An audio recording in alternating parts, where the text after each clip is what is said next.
Hello, you're watching All 24 News live from Algiers. Coming up next in our World News program.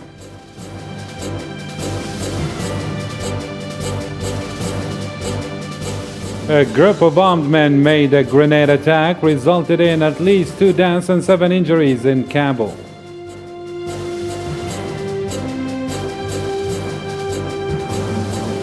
Ukrainian President welcomed the European Union's move to put his country on a path to membership.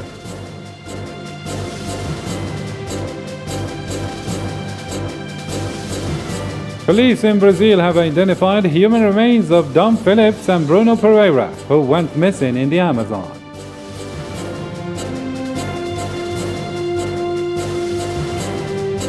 Also coming up, Zionists have launched air raids on the Gaza Strip Saturday morning.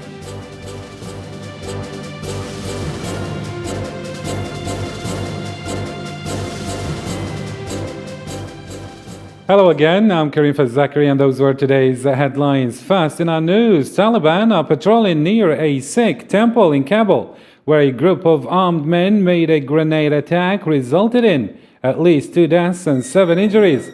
According to Saad Abdul Nafi Thakur, spokesperson for the Ministry of Interior, 1 member of the Sikh community was killed and 7 others were injured, while there was another explosive car exploded without causing any human damage. Police in Brazil have identified human remains which they say they belong to Dom Phillips and Bruno Pereira, who went missing in a remote area in the Amazon. However, latest investigations said no criminal organizations are accountable for the killing. Islam Said with more details. After 11 days of intensive search in the Amazon, Brazilian Federal Police said on Friday that human remains, which is believed to belong to the British journalist Dom Phillips and his indigenous guide, have been identified. Why is that happening? There in the jungle there's a lot of cruelty. I'm heartbroken. The remains found after a suspect confessed to killing Phillips and Pereira and took investigators to where the bodies were buried. Work was underway to determine the cause of killing. However, investigations suggested that those responsible in the killings are not involved in any criminal activities. Relatives, friends, and colleagues have paid tribute to the 2 men and called for justice and accountability. The Brazilian government has no desire to combat these violations, especially environmental crimes. We feel that it is acting with impunity, and we want justice for Dom, for Bruno, for indigenous leaders and environmentalists who were murdered precisely for addressing these issues.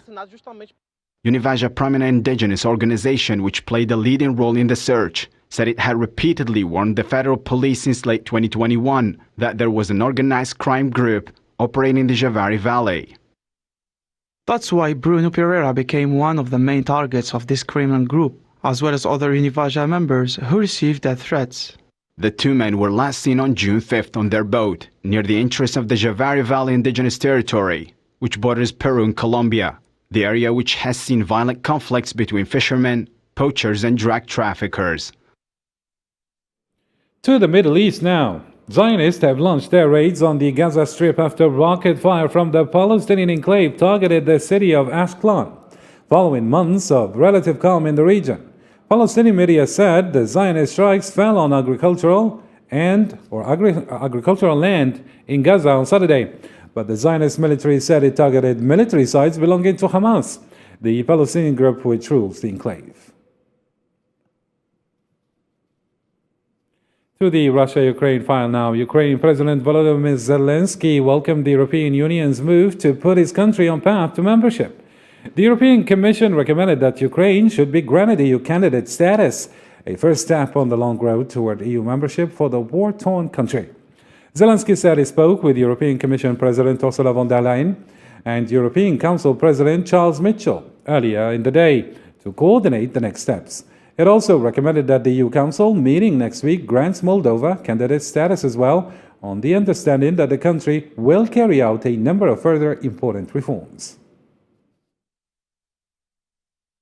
The Commission recommends to the Council, first, that Ukraine is given European perspective, and second, that Ukraine is given candidate status. This is of course on the understanding that the country will carry out a number of further important reforms. I spoke today with Ursula von der Leyen, President of the European Commission. I thanked her and all members of the European Commission for their leadership and today's decision. I also spoke with the European Council President Charles Michel. We are coordinating our steps, and I am grateful to Charles for feeling the historic significance of these processes for both Ukraine and the future of Europe. Today, I will also speak with the Prime Minister of the Netherlands, Mark Rutte. I use every opportunity of our interests for Ukraine. During a surprise trip to Ukraine's capital, Kiev, the British Prime Minister Boris Johnson met with President Volodymyr Zelensky. The British Prime Minister has announced that the UK will oversee a new 3-week training program for Ukrainian soldiers. The UK has provided £1.3 billion worth of economic and military support to Ukraine, including anti-tank missiles, armored vehicles, and plastics explosives.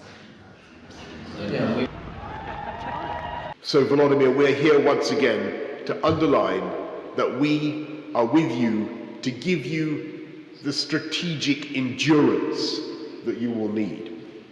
And we are going to continue to help intensify the sanctions on Putin's regime. We're going to do everything we can to continue to strengthen the diplomatic coalition of support around the world for Ukraine. We have a common view on how to move towards victory, because this is the result Ukraine needs, the victory for our state. At a forum in St. Petersburg, Vladimir Putin said Moscow does not oppose the membership of Ukraine in the European Union. The Russian president also added that the economic sanctions against Russia had no chance of succeeding from the very beginning. Nabil Khazini reports.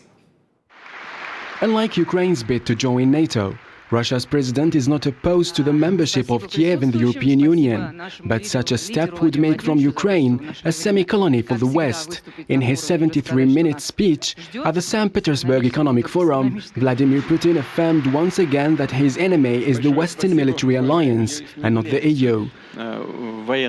We have nothing against it. It is a sovereign decision of any country whether or not to join an economic alliance, and it is up to this economic union whether or not to accept new member states. The Russian president has a version of seeing things, a version far from the Western one, which says that Moscow's special military operation in Ukraine will spark a global food crisis. On the contrary, for the Russian leader, his country has been making efforts such as meeting African leaders in order for people in some parts of the world not to suffer from famine.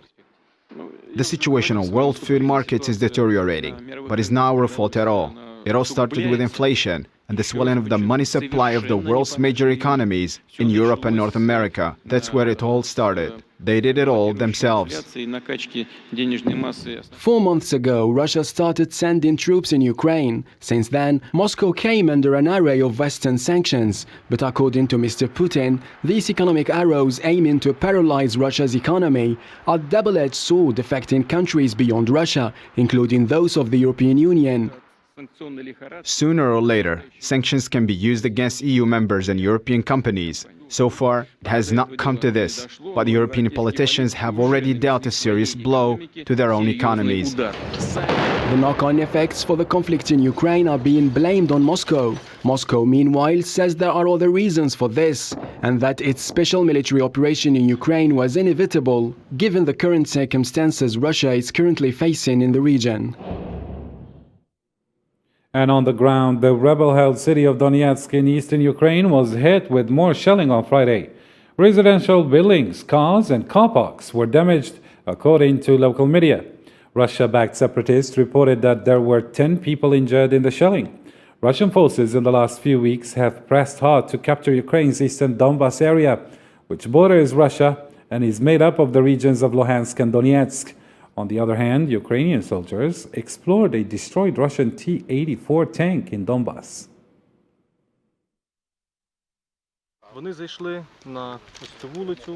The Russian soldiers entered these streets, took position and probably waited for reinforcements. The reinforcements did not arrive. Our artillery worked very well. You can see the consequences of their work. A lot of personal and military equipment was destroyed. And away from the Russia-Ukraine file, demonstrations continue in Quito, the capital of Ecuador, for the fourth day, as demonstrators march against the government of President Guillermo Lasso as part of the indigenous protest movement against the rising cost of living.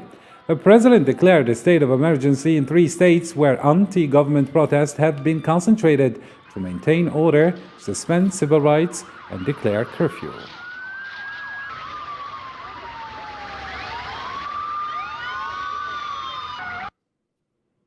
U.S. President Joe Biden on Friday said he was not going to meet with the Saudi Crown Prince Mohammed bin Salman in particular. Joe Biden is expected to visit Saudi Arabia next month. The visit is expected to include a meeting of the leaders of the Gulf Cooperation Council countries. I'm not going to meet with MBS. I'm going to an international meeting, and he's going to be part of it, just like there were people part of the discussion today. The U.S. Department of Justice announced that the former economic advisor and close ally of Donald Trump, Peter Navarro, was indicted on Friday for obstructing the investigative prerogatives of Congress regarding the attack on the Capitol Hill on January 6, 2021.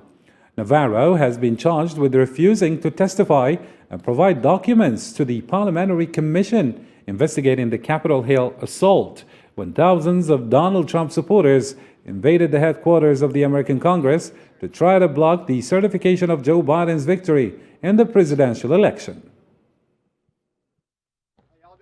Up to this point, up to yesterday, I've been handling this case, what they call pro se.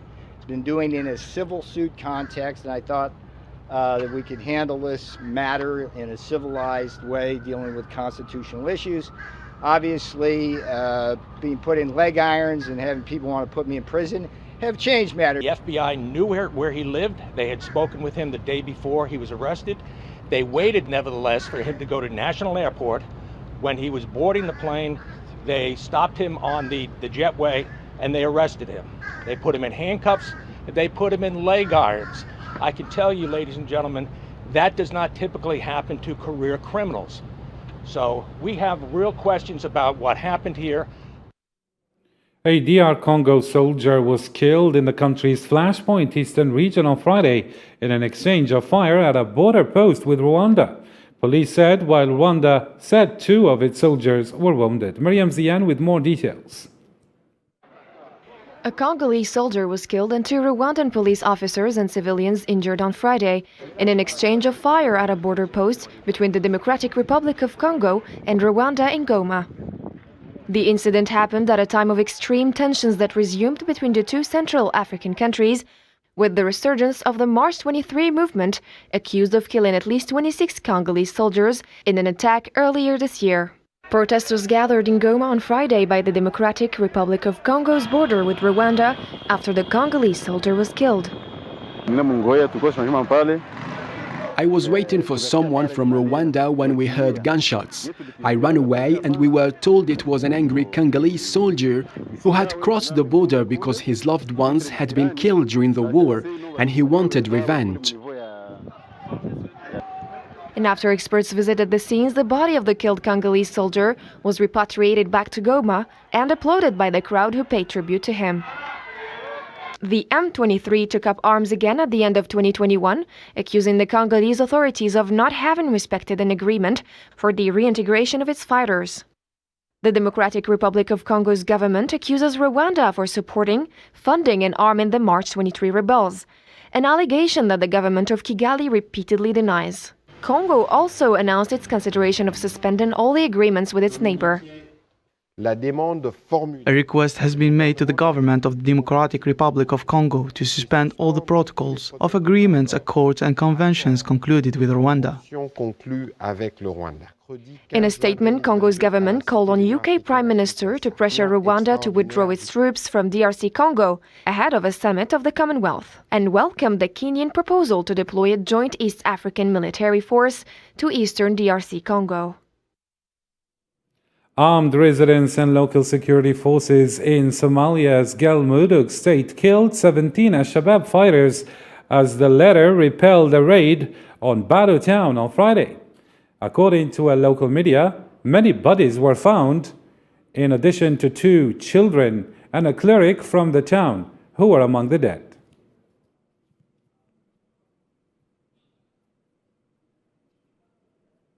At least one person was killed amid clashes between police and demonstrators on Friday in Dakar after opposition leader Osman Sonko was blocked in his home, who called to challenge a ban on demonstrations and continued to push for this gathering ahead of the legislative elections at the end of July. We're trampling on Senegal's democracy. We're trampling on it, when that should not be the case. Through its regional food security reserves, the ECOWAS provides more than 6,500 tons of food to Burkina Faso for the benefit of displaced individuals fleeing the conflict, in collaboration with the European Union. The official transfer of the food occurs on the sidelines of a visit to Ouagadougou by former Nigerian president, the West African mediator for Burkina Faso. For 3 days, demonstrations and acts of vandalism have been taking place in a large part of India to protest against a new army recruitment plan. At least one person died and dozens were injured. Narendra Modi's Bharatiya Janata Party led government announced the Agni Path of Fire scheme to recruit men and women ages from 17 to 21 for the armed forces on a 4-year contract.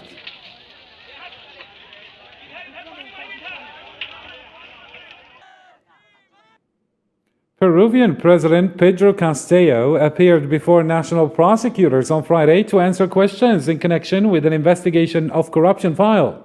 The case involved other 6 congressmen and the fugitive former Minister of Transportation, Juan Silvia. Mr. Castillo is a proven corrupt person. Why is he in the attorney's office? It's not because he has done nothing. He has named corrupts, sold public office namings, and awarded public construction works for money. He has done nothing good for the country all this time. Australian Foreign Minister and her delegation arrived in the Solomon Islands on Friday and were greeted by Solomon Islands Prime Minister and members of his cabinet.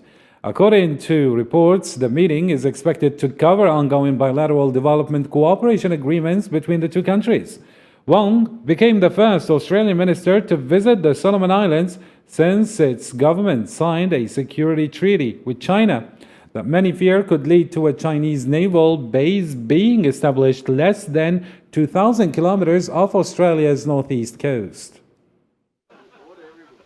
I just wanted to say that I really thank the Prime Minister for a very warm discussion. It was good to meet with him as Foreign Minister for the first time we had. And in an exclusive statement to All 24 News, the CEO of the American company Atlas Filaha said that for the first time and the coming months there will be made in Algeria agricultural fertilizers. Very soon, couple months later, we will have made in Algeria biostimulus, animal feed additionals, and some fertilizers starting to, and we will be increase this investment more. MPK, the others, we would like to increase because of the Minister of the Agriculture. They want more investment. Same thing, Mr. President. They are pushing us milk farm, milk produce, milk powdering, and then for fertilizer issue. The extreme heat wave currently prevailing in Spain, France, and Britain illustrate the multiplication of heat waves in Europe, a direct consequence of global warming. Sofian Kinturi.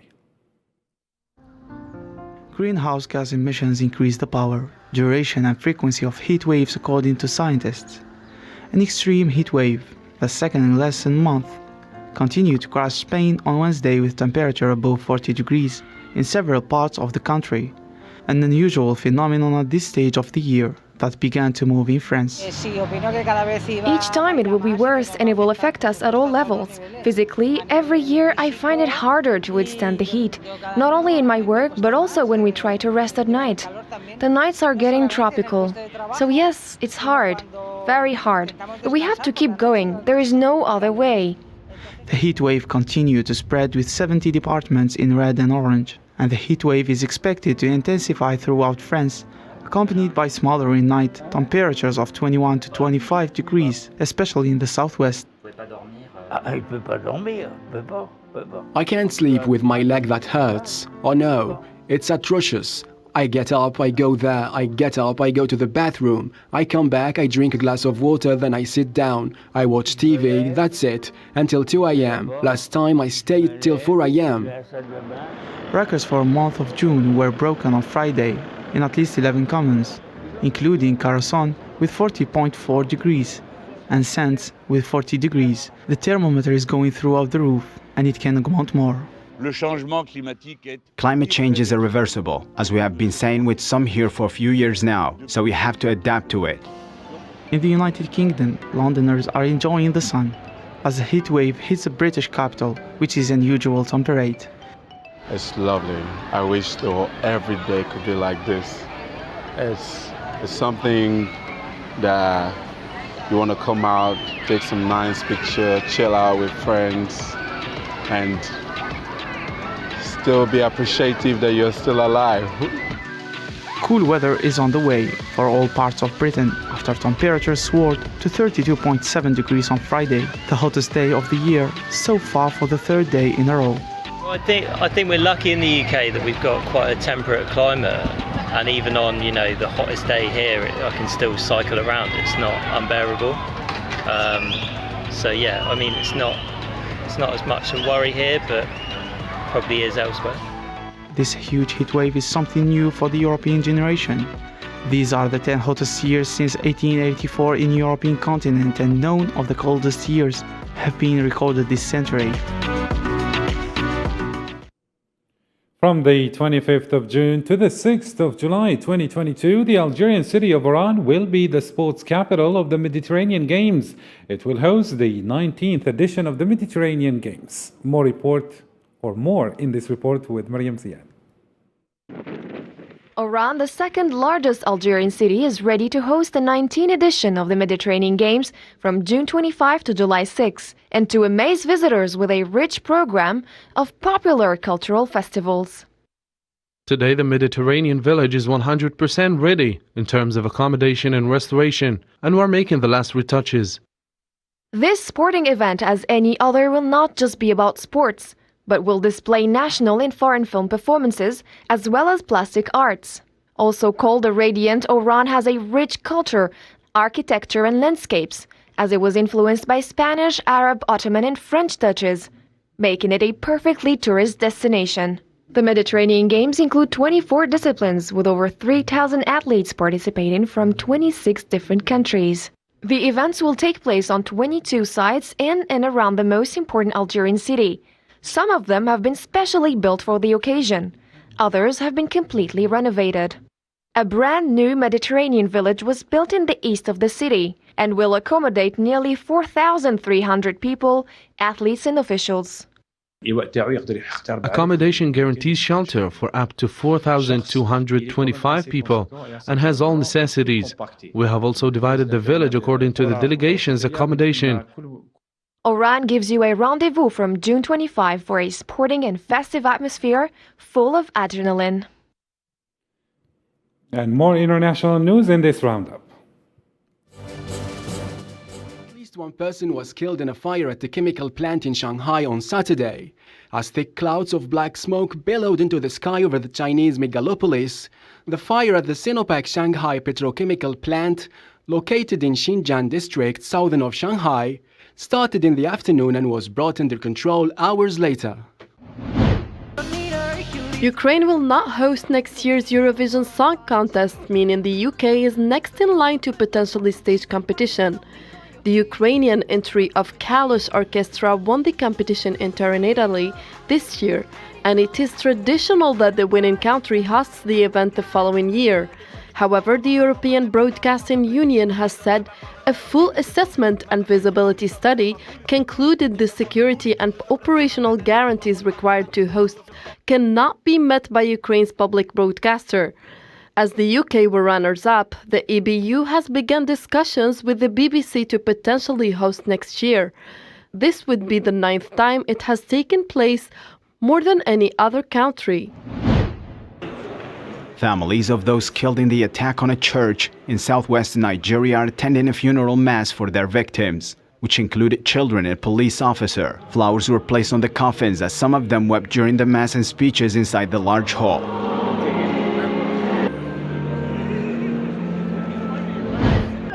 Tens of thousands of festival goers braved the heatwave to rediscover the high-energy atmosphere in Hellfest, a mental festival that opened on Friday in the Loire-Atlantic region after 2 white years. 350 groups of hard rock, punk and metal including Guns N' Roses, Deep Purple and Scorpions released the big guitars in the middle of Nantes vineyard for 7 days of festivities. That's all we have for now. This is Karim Zachary signing off. Thank you for watching. Bye-bye.